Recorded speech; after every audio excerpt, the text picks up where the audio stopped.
Okay, so where am I at? I wanted to show you, I built a bottle for period 3 and 6, and I wanted to show you both of them because I made two different types of lids. And I think the last time we spoke, I made a different lid, and then I decided I didn't like it, so I remade another lid. And I like the second lid much better. So you might be thinking, well, what happened to that lid where she pinched the handle? Well, I discarded it because I just didn't like it. Okay, so I made this one. Actually, this is the one I made for Intro to Visual Arts, which is a 6th grade class. And then this is the lid that I remade. So I rolled out a slab for this, and I kind of created more of a geometric lid, and then I put a cap on that lid, and then a tiny little like geometric sort of bump for the handle. And then I actually I rolled out a slab and I made this like cone shape for the flange. So I like it a lot better. So this is my lid, and this is the vessel, and I'm gonna probably start carving on it today so you can see what that looks like. So that's the one for this class, and then the one I was making for Intro to Visual Arts is similar in form, a little bit more organic looking, and then I made the neck a lot wider for this one, and I made the lid sort of a cone cup shape that looks sort of like a mushroom. So that's just different variations on how to make a lid and a cork or a flange. So what I'm going to do today is work on the capsule a little bit more, cut the lid off and put the flange on that. And if I have time, I'm going to come back to carving technique on this one, on the bottle. I suspect that most of you are not ready to do any carving on your piece. You don't want to really carve on your piece until you have the whole form made and it's kind of leather hard. So that's the state that this one is in, which is why I need to start carving on it soon. You wait too long to carve, it's hard to carve, right? It gets really dry and kind of flaky, and you can't really cut into the clay that well. Okay, so here we have our capsule. I should show you the other one I'm making too, because this one is kind of tiny compared to the other one. This one's like my baby capsule. The other one is bigger.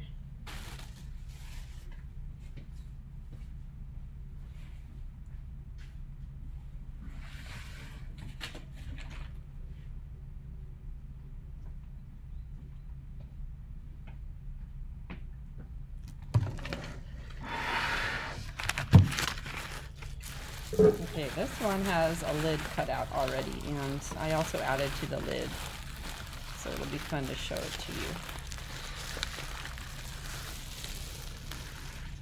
They both look like mushrooms, a mushroom theme going on here. So this one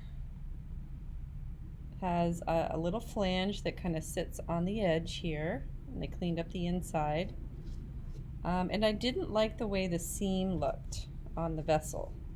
So the seam being like where you cut it, I didn't like that line. It looked kind of dirty and messy to me. So I rolled a really thin coil and I added it to the very edge of my lid so that it overlapped that seam. So now I don't even have to worry about that seam not being really attractive, and instead I have kind of like a little cap. And I guess I can take off this paper for a second so you can see what the form looks like. And this one is a little bit bigger than the other one, and it also has a different little dip in the silhouette of it. But it's perfect for carving right now. It's nice and pre-leather hard. And I will probably put I don't even necessarily have to put a handle on this because it's got this lip. I can just lift the lid off like that. So that's just a choice. And then this is kind of what the side looks like. I have a lot of carving and shaping and forming and intricate stuff to do on this, but for now, it's in a good state. Keep it wrapped up. Don't want it to dry out anymore. It's perfect for working.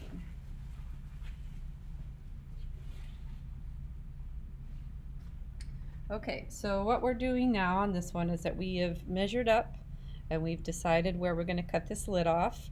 Before I do, too, I think I need to clean up this base here. It looks very messy to me. Still kind of gummy, too.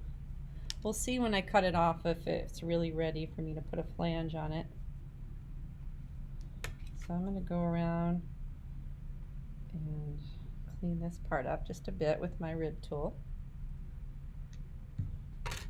Now you cannot take this and put it upside down on the table, because what's going to happen, it's still kind of soft here, it's just going to totally collapse the form. So I have to skillfully hold this kind of up against my body here and scrape.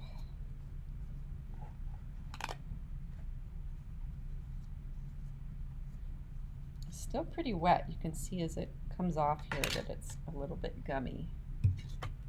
But I wanted to get these little bumps out of here. There's so many stages to working with clay. This first stage is all about form, not necessarily about texture yet, unless you're rolling a pressed texture into it. And then there's going to be a lot of carving and cleanup and adding of detail later. We don't stop at this stage. This is just stage one.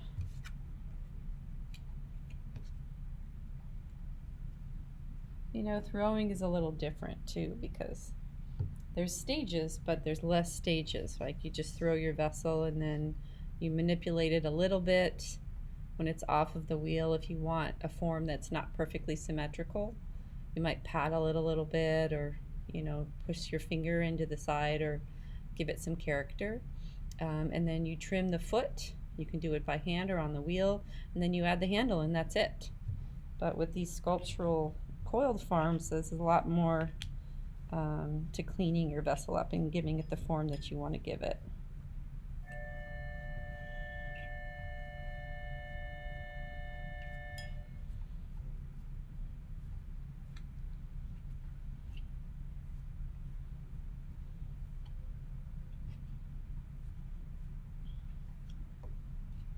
So I'm scraping from the bottom up now just to give this a nice silhouette from the base up.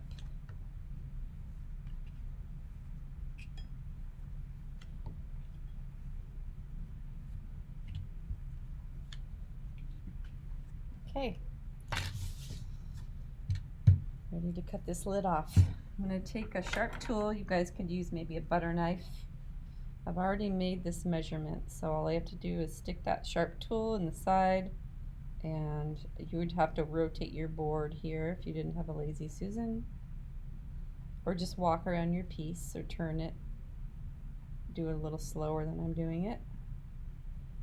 And there we go, I've got my cut lid. I've cut it off nice and even so I don't have to worry about that pumpkin effect. So as we flip this over, you're going to see a really messy looking underside, and that's because we couldn't get our finger inside to clean it up. So I'm going to clean this up a little bit, starting with my finger, and then I'm going to scrape it, but the entire time I'm going to hold it like this, because if I put it down on the board and I start to push on it, it's going to totally get misshapen and not fit back on my vessel. So first I'm just going to close this giant seam here. My fingertip, pushing pretty hard. Then I'm going to take my scraper tool and kind of even up the lid. There's a thickness here that I don't want.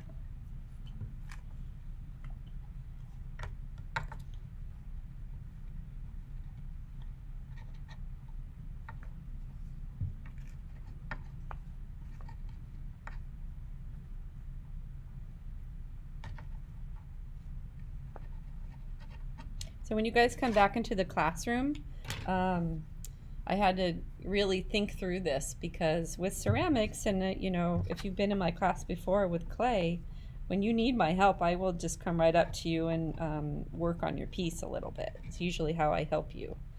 But because I can't do that, right, I'm not really supposed to be getting that close to you, and I can't really touch your piece much. My plan is I have a demo table for students in front of my demo table. There's a piece of plexi here too, which is nice, a little extra protection. And I'm going to be projecting my demo onto this screen in the classroom. You can also see me working live. And if you need help with your piece, you can just carry it over to the student demo table and put it in front of me. And I can show you on my piece, or clay in general, how to help with your piece. So that is kind of the way that I'm working around this idea of trying to work in the studio space safely with you guys. So that's how it's going to go when you come into the room. And we'll go over all this stuff, safety procedures and stuff, when you get here. But just know that they're set in place for your safety and my safety, and also so we can continue to stay open, right? At some point we will be kind of audited, or like we'll get visited by some officials, I don't know, from the county or what, or the school district, but we have to be in compliance with the rules in order to stay open, so gotta be strict about it. Okay, so I've scraped, and now it's even in thickness. Like I can go around and I can touch the thickness all around and know that it's really getting close. So I'm going to flip that over. It's really floppy still, so I probably won't put the flange on today. See how floppy it is? I don't really want to mess with that yet. But I can clean up this a little bit. I think I'll go around with a tool and just slice off that extra bit.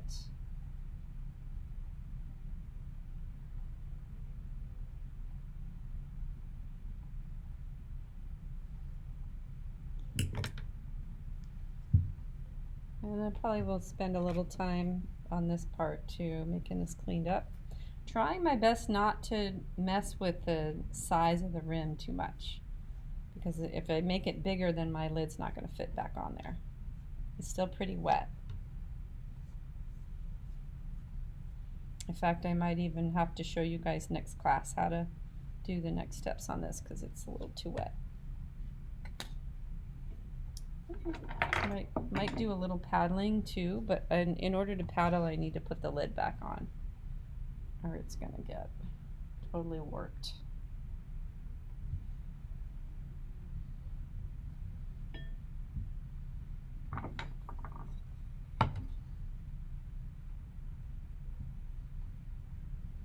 Is anyone having any issues with their form? Anything they need advice on?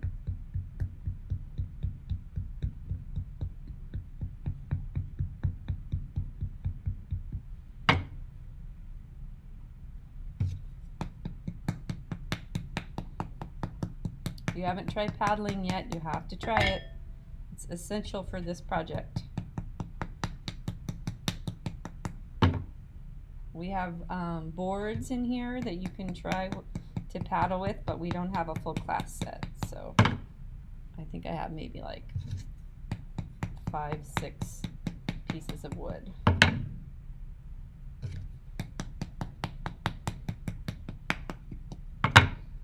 My lid feels a little wonky, like it's thinner on one side than the other side. I'm gonna have to adjust that. I think I might add a little clay to this side.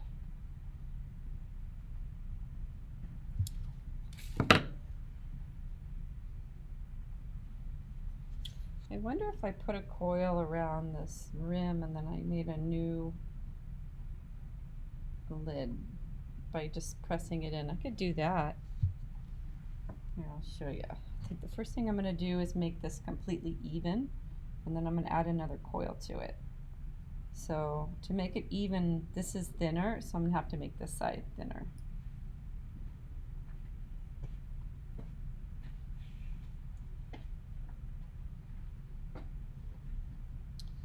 So I'm just going to look at it from top down here and carve down this side. You might be wondering, well, how is your lid going to fit on now? Well, I'm going to add a coil. I'll show you. It's really bothering me that it's not the same here.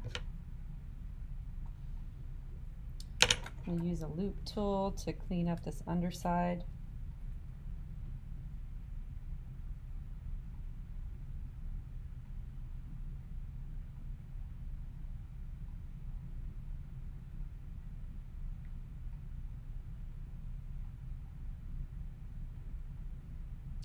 I have to pay you guys some compliments too, because when we first started doing this distance learning, or when it became apparent that we were going to have to do this for a while, I was like, how are we going to do ceramics like this? But you guys have done such an incredible job making ceramics, learning online, learning from my demos, learning from trial and error.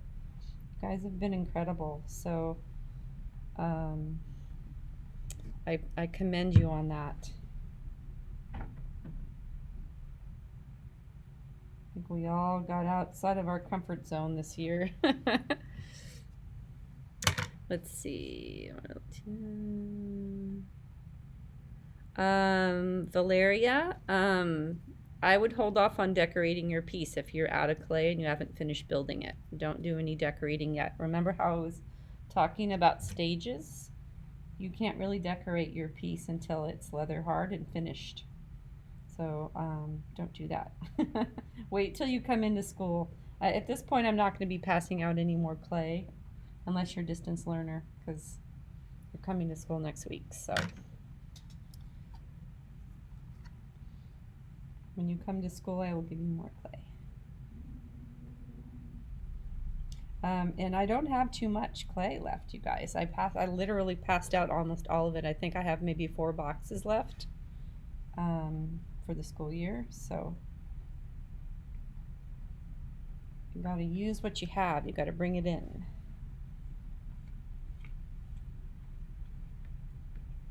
You guys have I have 2 clay classes. So I have about 45 clay students, and then Intro to Visual Arts, which is a 6th grade class with 30 kids. They're also doing clay. And my 7th graders, which I think is like 27 kids, they're also doing clay. Everybody's doing clay, so it's crazy how much clay that is.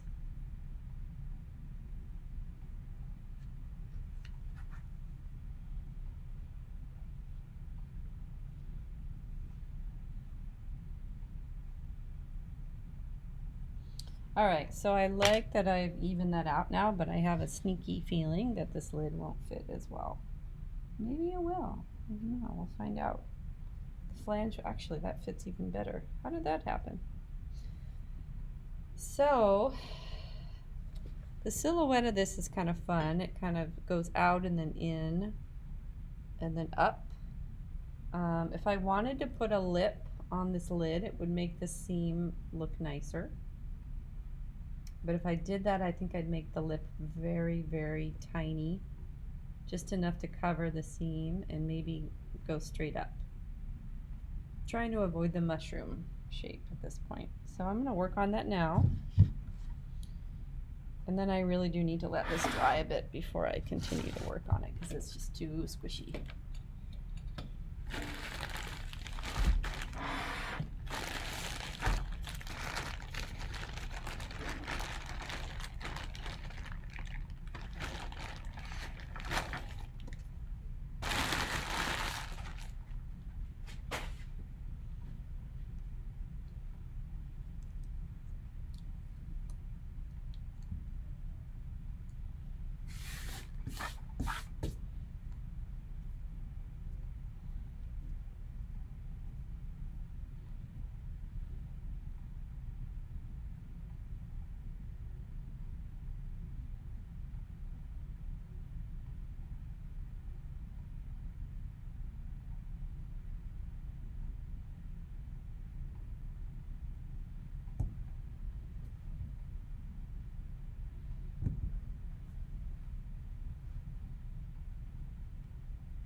So I'm making a coil to put around the edge of my lid so that it covers up the seam. It's going to be a pretty skinny little coil though. I don't want it to be too thick. This is also an opportunity to possibly do some interesting textures. If I wanted there to be texture on the edge of the lid, I could, this is kind of a thicker clay that I could press something into.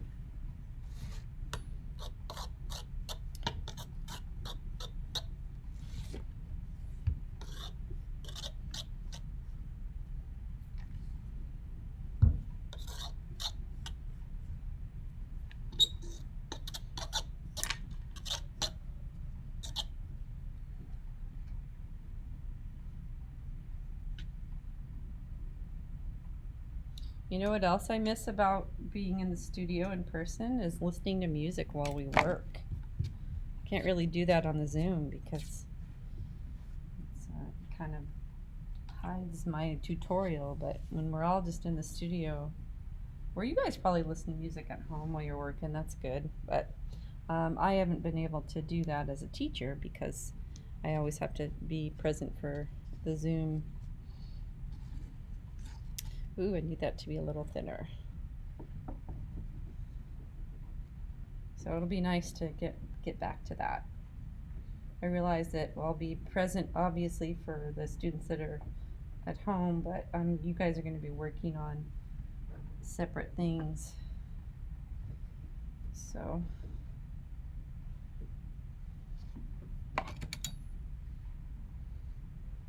there's going to be space and time for meditative art making.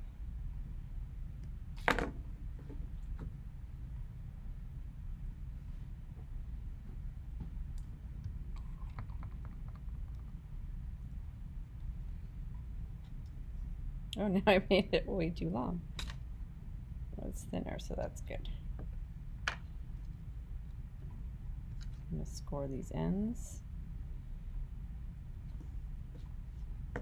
Okay, so I'm going to just press this on here a bit. Now I don't want to completely flatten this out because it has to kind of go over the edge, but the first thing I'm going to do before I put it on my pot is just take my finger and attach it to the lid here. And I'm going to try to make that angle sort of straight so that there's not a huge dip in the side of that coil. Also have to be careful that it doesn't stick to my board here, so I should really have a piece of paper under this.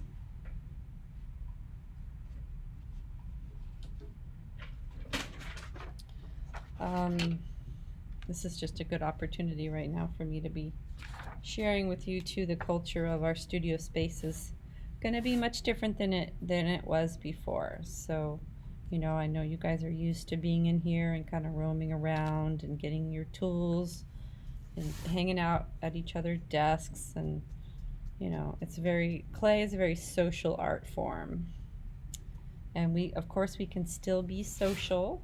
That's not going to go away, but we are, you know, as an art department, and probably your other classes are going to have some strategies and rules to keep us safe in the room. So you're just going to have to like take a deep breath and say, okay, I can do this.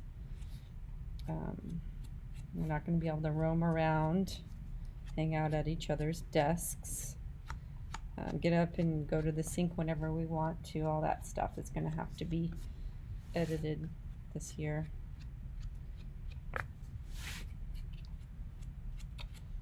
We just have to be grateful that we're in person and we're working in a studio space together. That's what we have to focus on. Gratitude.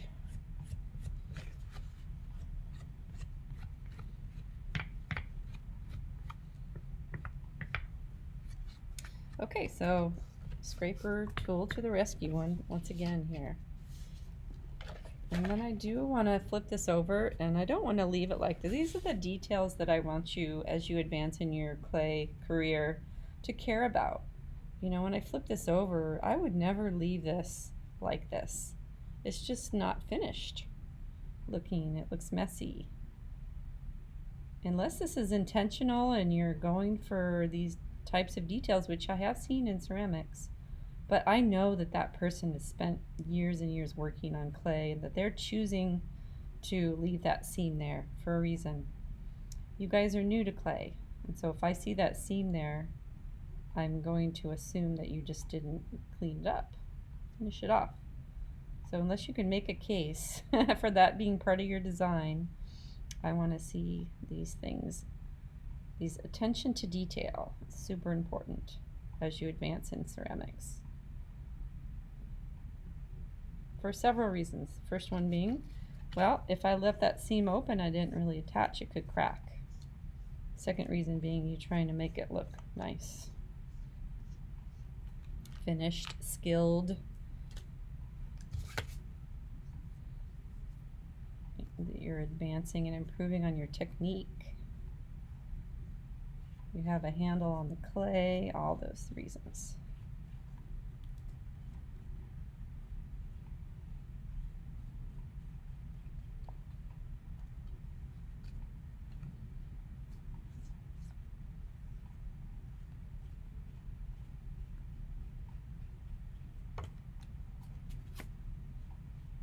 One of the best things you can do as a clay artist is to watch other clay artists work. You go to those NCCA conferences. By the way, I forgot to talk about this again. I mentioned it once, but guess what? You guys know this already, but NCCA, which is the National Clay Conference, is in Sacramento next year. I have friends that are working on it. In fact, I need to share this with you before the end of the year when it comes out. But the PSA for the NCCA conference for Sacramento has Seth Rogen in it. One of my friends, she's a professor at Sierra College for ceramics. Her name is Iana Nova Frisbee. She's working on the PSA for NCCA. She's on one of the boards. And she said they got Seth Rogen to appear in the PSA for NCCA. So that's kind of fun. I'll show it with you when it comes out. But if you forgot what NCCA is, it stands for National Council on the Ceramic Arts, and it's a traveling conference that happens every single year in a different city. And the ones that I've been to had about 90 ceramic exhibits. I went to one in Philadelphia that had 90 ceramic exhibits in Philadelphia. And you spend the entire, 5 days that you're there taking buses from gallery to gallery, and you will see some of the most advanced ceramic art that you have ever seen in your entire life. And let me tell you, next year, even if you can't afford to go to the conference and see the workshops and stuff, you should go get a list of the galleries that have these shows in them, and you should do your own tour because you will be amazed.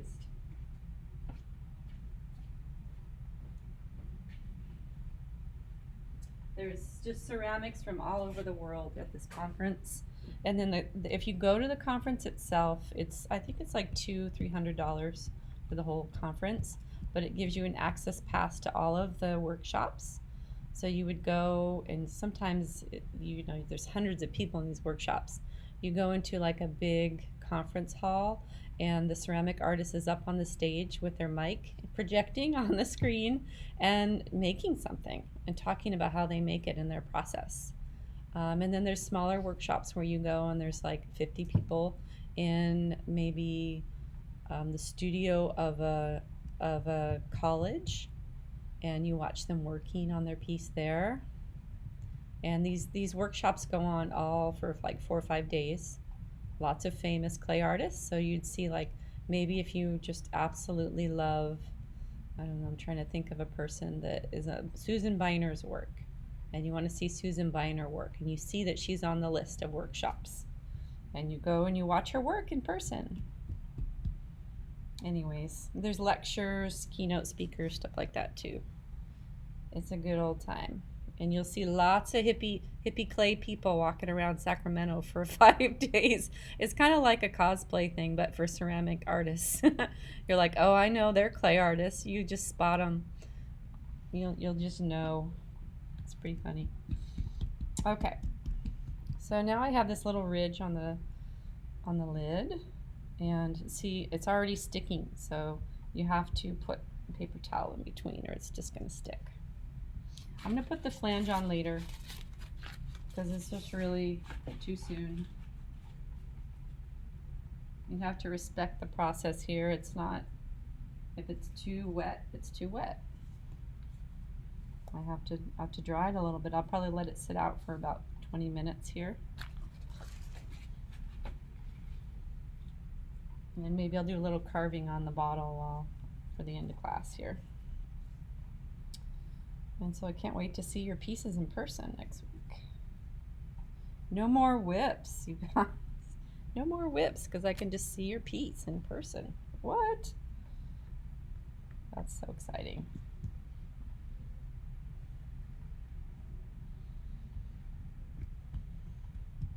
Get that where you want it to be before you let it dry a bit.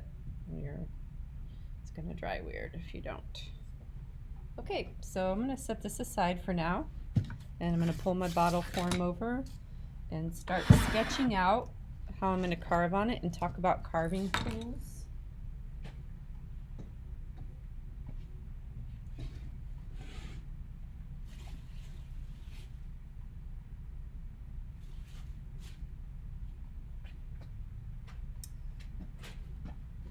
Okay, so for this one, my bottle is nice and clean, and I don't want to get a bunch of little clay boogers all over it, so I'm going to lay some paper down. Just work on a clean surface. Get comfortable, grab a stool, your chair, whatever, because carving takes some time. I'm going to remove my lid carefully, put that aside. And a space that's not going to capture this carving. I'm going to start carving, and there's going to be little flakes everywhere. Okay, so the first thing I'm going to do is just take a needle tool, or maybe even a pencil works pretty good, because then you're not really digging into the surface that well. In fact, I might do that. Use this pencil.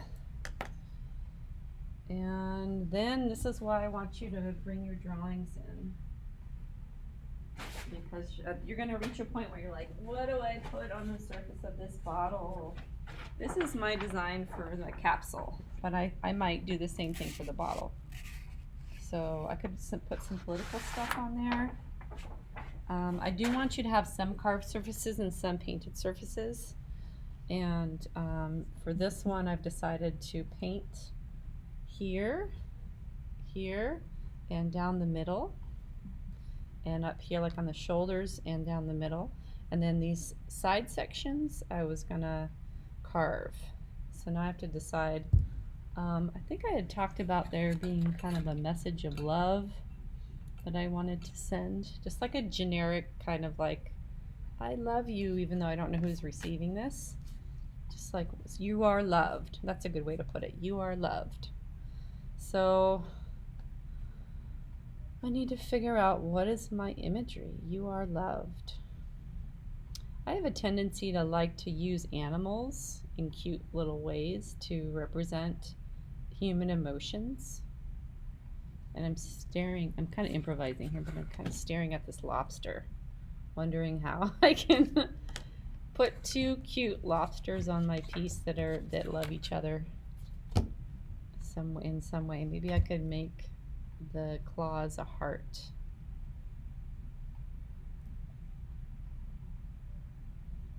Okay, I like that idea. I'm going to go with it. Ooh, maybe the heart goes up here and it's painted and it's the claw shape. Okay, so that means that trying to work with symmetry here. Let me get this some light. So I'm using the pencil not to draw with the green, but to do a little carving a little carved line that's kind of blunt, not sharp, and cutting, so I can draw my little lobster in there. Just doing kind of a rough sketch. Oh, you know, it kind of goes with these shapes here. Look kind of like his tail, so that's perfect. These are going to be lobsters in love. Cute as that. I could even add maybe a third dimension here. These things happen when you start to take risks. Like I just had no idea I was going to put a lobster on here a couple minutes ago. But here I am. It'll be fun to carve. I'm just going to kind of plot out where I would want his little legs to go. 1, 2, 3, 4. And then I want it to be symmetrical, so kind of line it up. 1, 2, 3. So in Sika next year, you know, like we just don't know what's going to happen next year with school, but one year I did take a group of students. I was teaching college at the time, so I took a group of clay students to an NSECA in Baltimore, and that was so fun. So it would be pretty amazing if I could take a group. If COVID is under control and we can get away with doing that, we might even be able to find a way to get some permission slips and really go do these things. Spend a couple days going to workshops and seeing galleries and taking the tour, bus around and all that.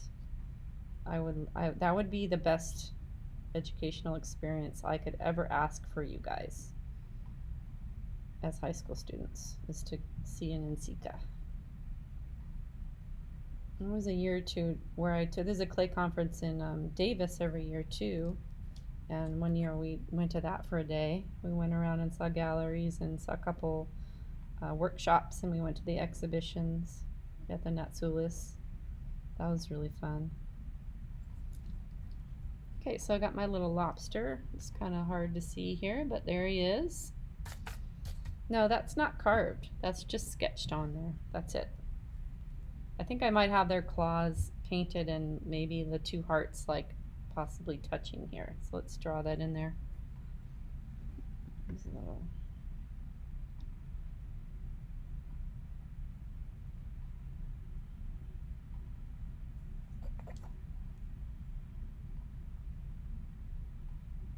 I mean, I am for sure going to the NSECA as much as I can. Part of it's over the weekend, right? There's a couple, like 2 days where it's weekday, Thursday, Friday, Saturday, Sunday, maybe Monday. So I'm gonna try my best to take you guys to some of that. Maybe that's how I'll do it on the weekend, and then on the weekdays, and then on the weekend we'll have to meet up or something. Okay, now I'm drawing the big claw. And I want it to be symmetrical. They're going to be touching in the middle here.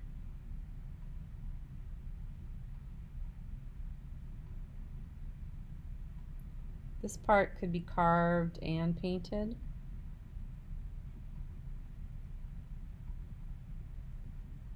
And I kind of want them to look like hearts. I'm going to sort of capitalize on that shape.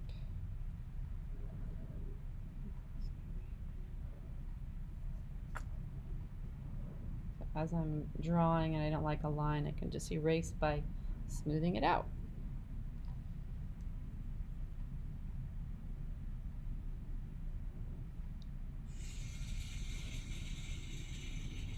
When you're working with symmetry, paying attention to the negative space is important.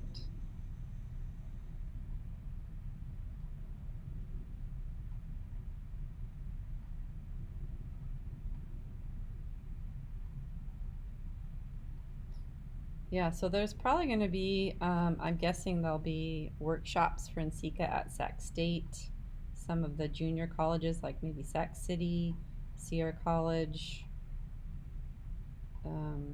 maybe even at UC Davis. Annabeth Rosen is a big famous clay person, so she's probably going to be involved somehow.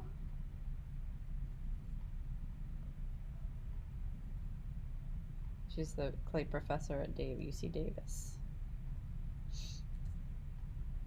I don't remember who the clay professor is at Sac State. I need to look that up. I think he's a wood fire guy.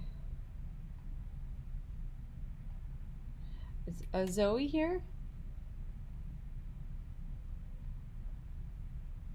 I think that Zoe's sister Lucy might know because I think she went to Sac State. Do you guys, Sienna and Jonah, do you know if Lucy's at Sac State? Stay in touch with her.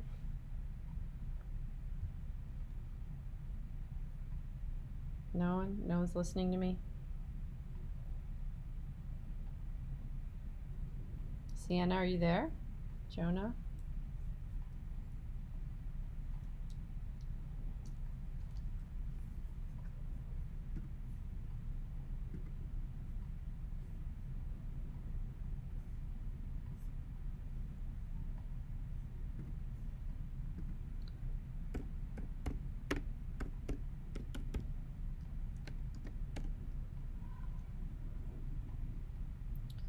Okay, before I finish drawing all this stuff, I'm going to do a little carving here so you can see what that looks like. Now keep in mind when you're carving that you remember how thick your vessel is, because you don't want to carve in too deep and break a hole through. So I start off with a pretty shallow loop tool. I realize I gave you guys big ones, so you're going to have to, figure out how to use it. Maybe I should demonstrate with the kind you have, just out of common courtesy here. So I'm going to first go around and make this a little bit more relief. And what do I mean by relief? I mean you want it to look like it's three-dimensional, like it's coming out. So I take my tool and I kind of, at a beveled angle, I scrape.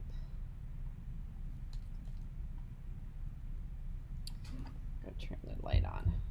I only have 10 minutes left. I'm determined to carve some of this lobster.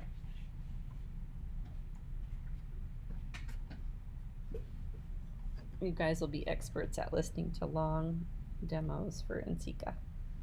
Okay, so you can kind of see that I'm sort of cutting in here. And you can go, I think there's about 1/4 of an inch of clay here. So this is called low relief. And I want to make these round. There's sort of there's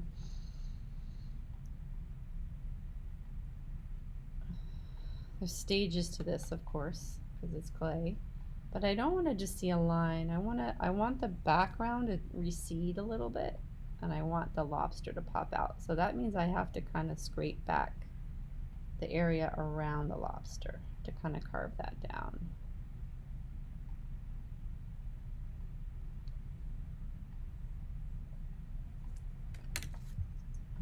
I'm going to be privileged here and use the tool that I like. This one I like because it's a little bit more geometric and smaller, so I can really dig it in. More control. So you can see the clay kind of flaking off. That's perfect. That's the perfect state for carving when your clay does this, because you can see it's not going to stick and get all gummy.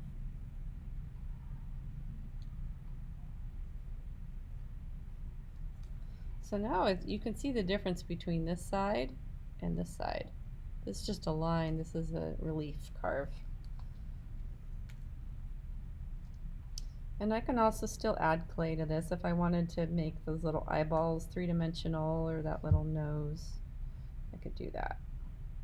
Or the claws or whatever. This takes time, patience, practice.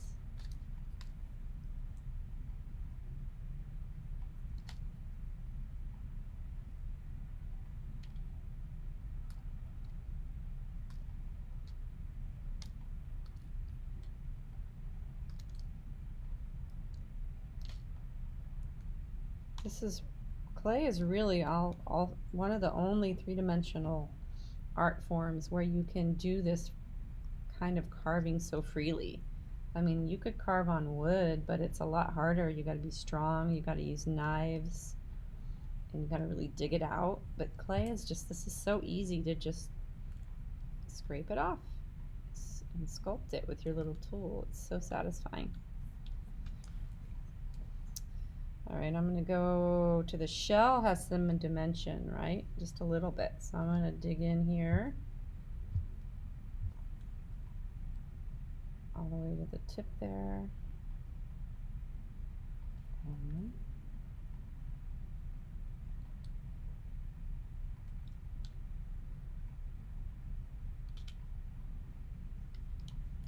Sometimes I use a little brush, like if I have a, I don't have one sitting here with me, but a little bamboo brush next to me. I'll brush it to get the little flakes out.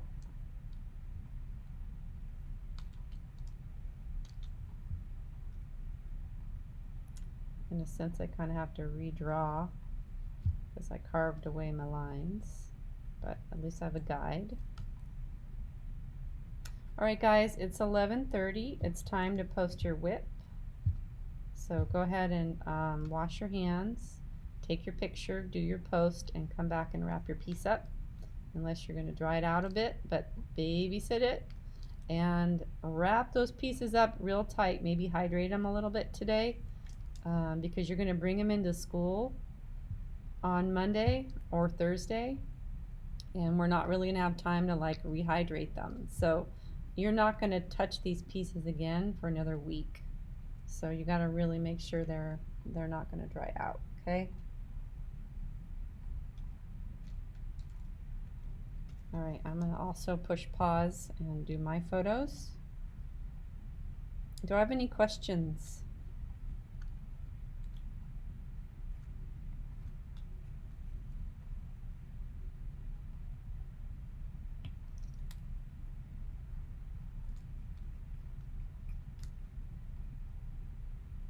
You guys can always come to office hours if you need help,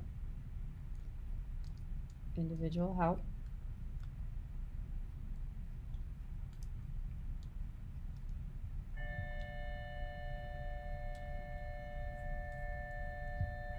Okay, so I think I made some good progress today. Now you might notice that some of your little shavings kind of end up in the recesses down here. This is where it's good to have a little paintbrush. Let me grab one so I can show you what I mean.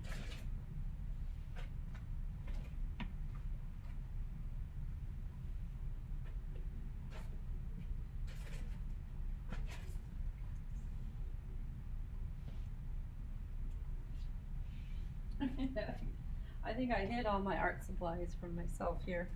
Anyways, I would take a brush and brush out the space.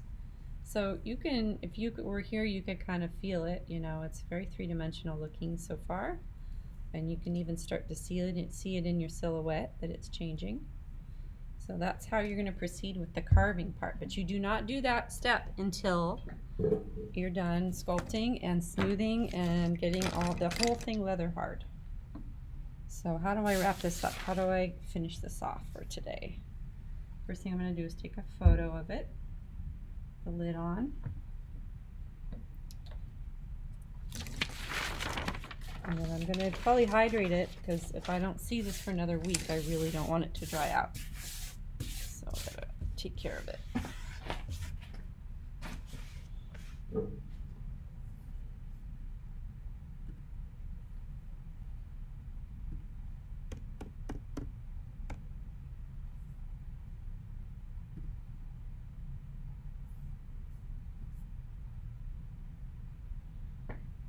Okay, I'm going to go wash my hands, come back, take a photo, and that's what you guys should be doing now too.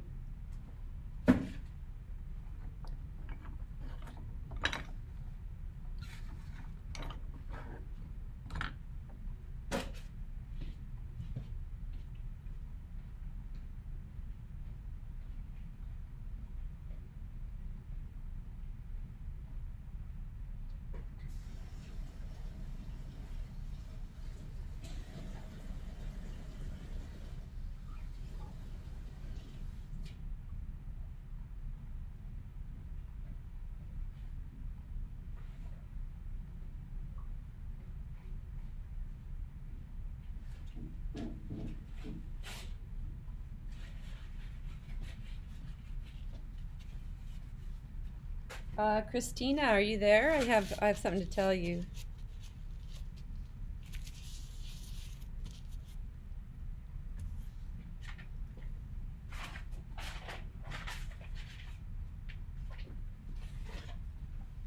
I feel like you guys all have me on mute today.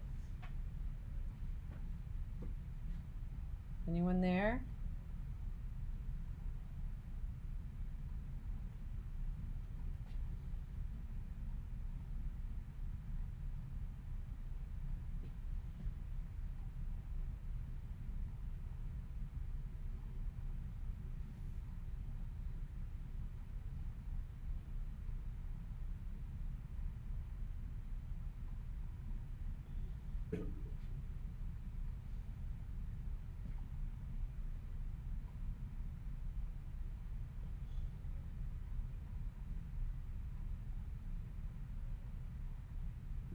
I'm here, Miss Granger.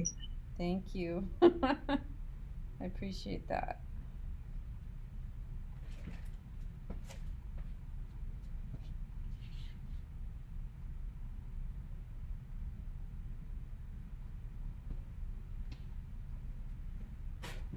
Well, if Christina, if you're listening, I found a drawing of yours from 2 years ago, from drawing 1, that I want to give back to you. So make sure to come get that during that first week.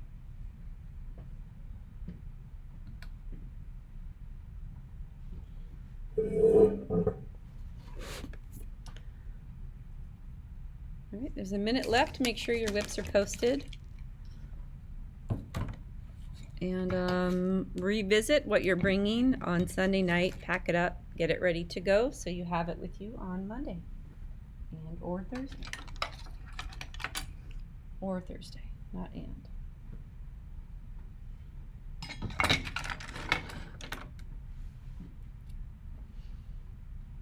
So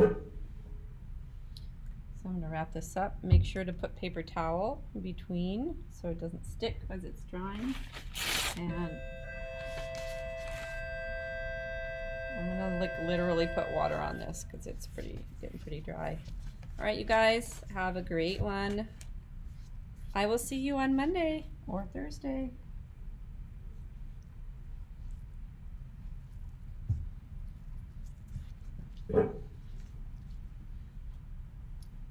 Thank you, Ms. Granger. Have a good day. You're welcome. Bye.